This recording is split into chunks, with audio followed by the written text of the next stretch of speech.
I'm done with you. Just die here." My husband spat out the words, leaving them to hang in the frigid air as he abandoned me and our 4-year-old daughter in the snowy expanse of the mountain wilderness.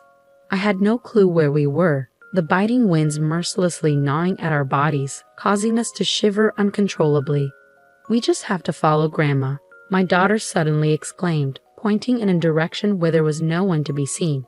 Despite the absence of anyone there, I decided to trust my daughter's strange intuition. My name is Nancy, a 32-year-old remote worker. I had met my husband, Mark, at a group blind date. He was a charismatic entrepreneur, smooth-talking and confident. I fell for him hard, and we soon got married. Mark came from a well-respected family, and our friends envied the seemingly perfect relationship we shared. After our wedding, at the request of my in-laws, we moved in with them. They were kind people, but my mother-in-law's frail health demanded constant care. "Nancy, I heard you're a nurse," my father-in-law said to me one day. "My wife is so frail, and I've been so worried. We are grateful that you came into our lives." I left my nursing job to care for my mother-in-law, working from home as a web designer, a passion I had cultivated over the years. It allowed me to work at my own pace, without the pressure of strict deadlines. But one thing nagged at me. After 3 years of marriage, we still hadn't been blessed with a child. Mark's business flourished, but he became increasingly absorbed in his success, spending more time out than at home.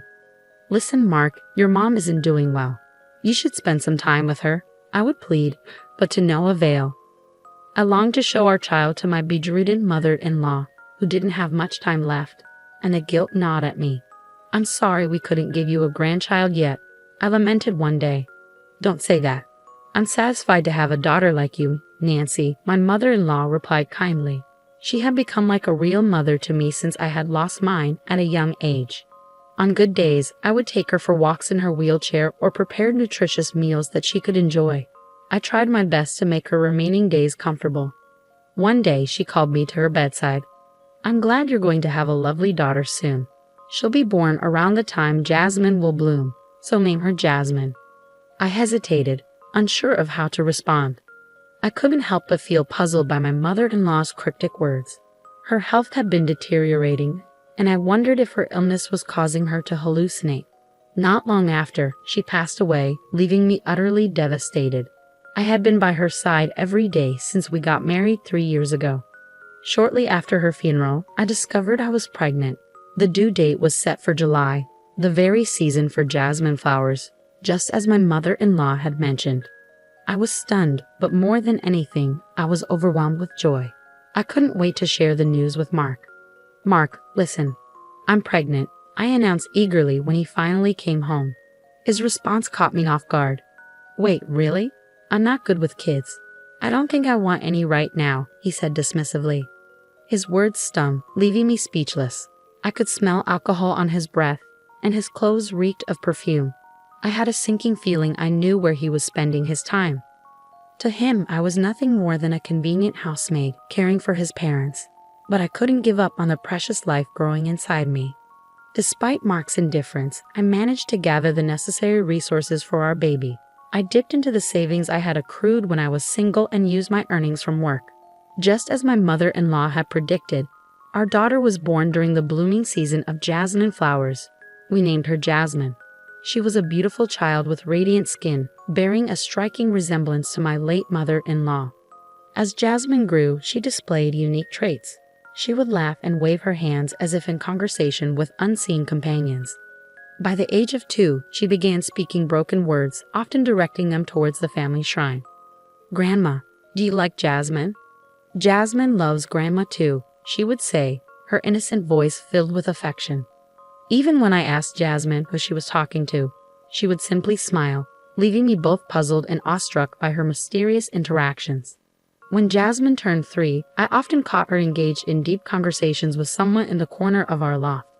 "Hey Jasmine, who are you talking to? And what about?" I would inquire, curious about her mysterious interactions. "Grandma said she will give me her bracelet from the drawer," Jasmine replied innocently. "Grandma did. She said she knitted them using the fabric of her favorite sundress." I asked, intrigued by her response. Intrigued, I opened my late mother-in-law's drawer, where I indeed found a hand-knitted bracelet. Watching Jasmine happily wear the bracelet, my father-in-law murmured nostalgically, "Ah, those were made from the sundress my wife loved to wear when she was young. She made them into bracelets. She was skilled at knitting." Surprisingly, it seemed that Jasmine could truly communicate with my deceased mother-in-law. However, fearing it might bring harm to her, I decided not to disclose this to anyone. Our days were peaceful, but the tranquility didn't last forever. Mark began to indulge himself, abandoning his work. His company teetered on the brink of collapse, and we could barely afford our living expenses. We relied on the money provided by my father-in-law and my earnings. Eventually, Mark had to swallow his pride and ask his father for financial help. Thanks to that, his company somehow managed to recover. But the question lingered. Would Mark, who continued to lead a carefree lifestyle, ever change? I couldn't shake off my skepticism when one day, Jasmine started saying something unsettling. "Daddy is planning to do something bad," she confided in me. "What do you mean?" I asked, my concern growing. "I don't know, but Grandma seems worried. She told me to be careful," Jasmine replied, her words sending a chill down my spine. I couldn't fully grasp the meaning behind her cryptic message, but it lingered in my mind. What kind of trouble could Mark be getting into? Was it related to his company, another woman, or money? I pondered these possibilities, but without any concrete evidence, I hesitated to confront him. To err on the side of caution, I began carrying a voice recorder and instructed Jasmine not to mention her conversations with her grandmother to her father. A vague feeling of unease gnawed at me. My suspicions deepened when I discovered numerous receipts from strip clubs and bars among Mark's belongings. Despite the financial struggles of his company and even after seeking help from his father, his habit of going out remained unchanged. Moreover, I stumbled upon a note that read, "Consult the gang about the plan." The mention of the gang left me uneasy and wondering about the extent of Mark's involvement.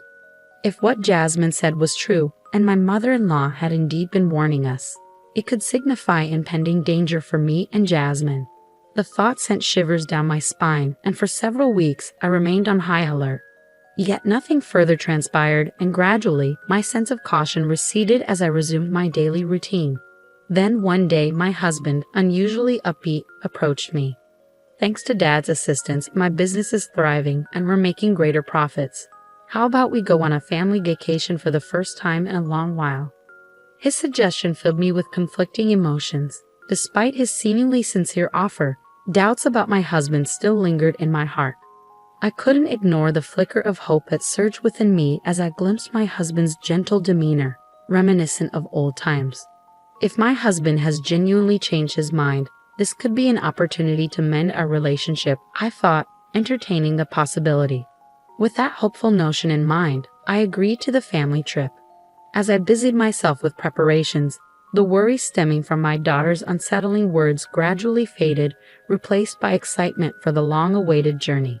On the day of the trip, I was taken aback by the sight of the rental car my husband had arranged. It was equipped with snow tread tires, instilling a slight unease within me. I couldn't shake the thought that we might be heading towards a snowy mountain.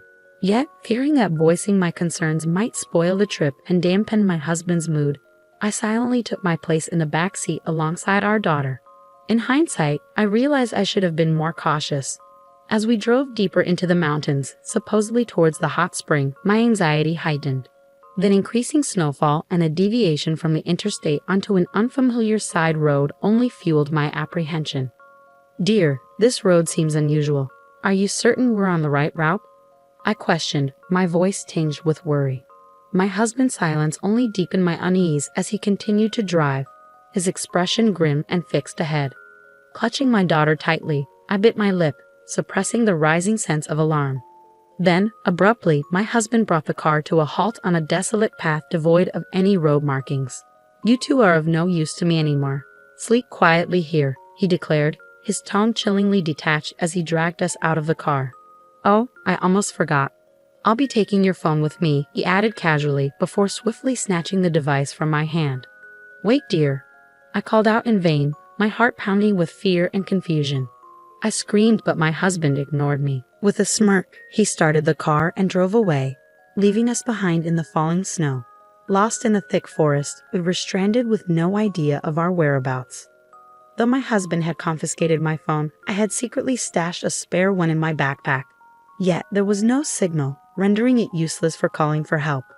Since we had left the interstate, a sense of foreboding had gripped me, intensified by my daughter Jasmine's earlier words. Thankfully, both Jasmine and I were bundled in winter coats with our backpacks filled with provisions for emergencies. Despite my preparations, the biting cold winds cut through me, chilling me to the bone. I retrieved a disposable hand warmer from my backpack, using it to warm myself and calm Jasmine with a caramel candy. As the snowfall intensified, it became apparent that we were facing the prospect of being stranded alone in the wilderness. Uncertain of what to do next, I felt a surge of hope when Jasmine suddenly exclaimed, "Mom, Grandma says she's coming over here."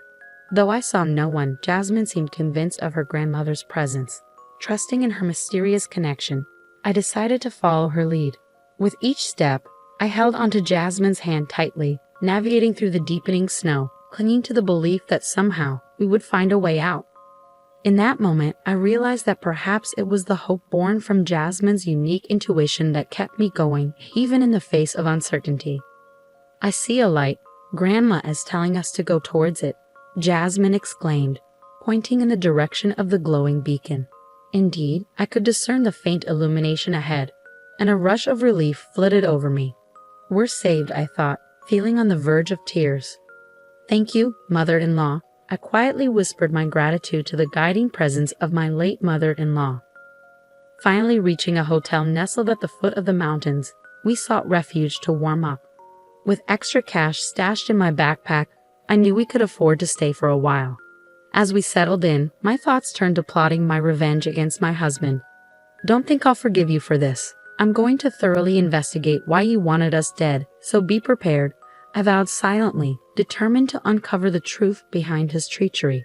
5 days later, I reached out to my father-in-law.